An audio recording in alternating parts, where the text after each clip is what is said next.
So traditionally, in transport, very much influenced by theories from economics and neoclassical economics, we tended to look at rational people, at the travelers as rational entities, human beings who try to maximize their utilities, to minimize their costs through a rational decision-making process. And this type of creatures, this species which is called Homo economicus, doesn't really exist in real life.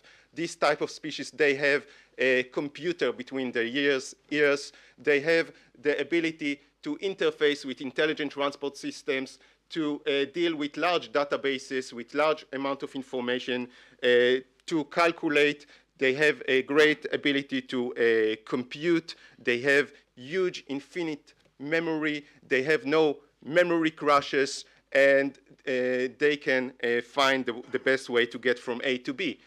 On the other hand, what psychologists have observed, that we are quite poor in doing quite a lot of these things. We have memory crashes, we have low processing speeds, we have low learning speeds, we have momentary lapses of reason, and we are very, very bad in computation. And above all, we are very much influenced by the context, by the way problems are presented to us. Recently, these two paradigms have been combined together to form a new science. And this new science, well, relatively new, is called behavioral economics, where economists are trying to expand the standard models of behavior, of human behavior, and to incorporate what seems to be more awkward and more irrational types of behavior by humans. But although they are irrational, it looks like that some of these behaviors are very, very systematic and very, very much expected. So therefore, they could be modeled and they could be predicted. And perhaps if we know enough about them, they could be also, behaviors could be also being influenced.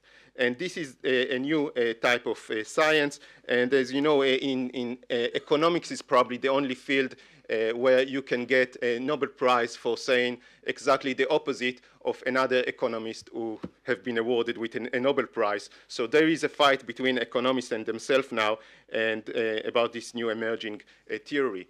So we have all kinds of cognitive biases and decision illusions, and a great metaphor for this would be an optical illusion. Now, this is a great optical illusion because I assume you all have seen it at least once. So the problem here, the task here, is to find which of these inner circles is the largest one. Which is the larger, the one on the left or the one on the right? Ignore the other objects, the surrounding objects, and try to observe this. So which one seems to be the larger one? Who thinks it's the one on the right? They're both the same. Well, how they are seen? We all know that, yes, you're right. They are both the same, and we all know it. But which one seems to be the largest one? Who thinks it's the one on the right? Who see the one on the left as the largest one? Yes. Yeah, and we all know they are the same. Just removing these surrounding objects, we see it very, very clearly that they are the same.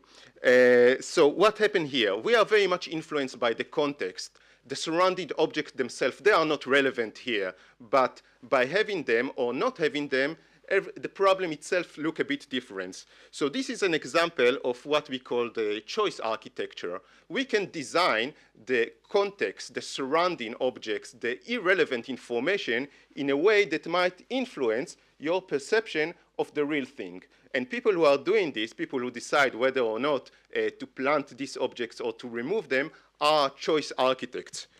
And the way generally we process information is very much dependent on the context. It's not just the information itself. Sometimes it's the irrelevant format. And this is one of the favorite examples by Thaler and Sunstein, who recently developed the science of choice architecture and published it in a format of a book. If you heard about the book Nudge by Thaler and Sunstein, this is one of their favorite examples, the urinal in Schiphol Airport in Amsterdam. What you see there, this is a fly, but it's not a real fly. And the main purpose of this fly is to help male, to aim better. It was found out that while doing the business, a lot of people do not aim good enough, and therefore there is a problem of spillage.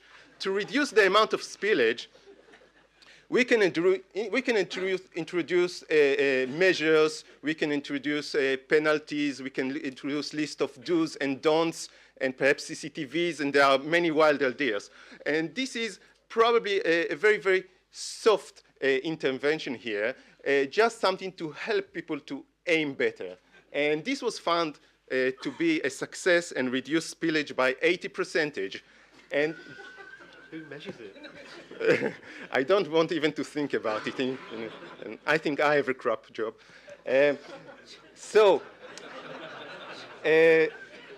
Generally, a nudge is any small feature in the choice environment that might attract our attention and change our behavior without telling us what to do.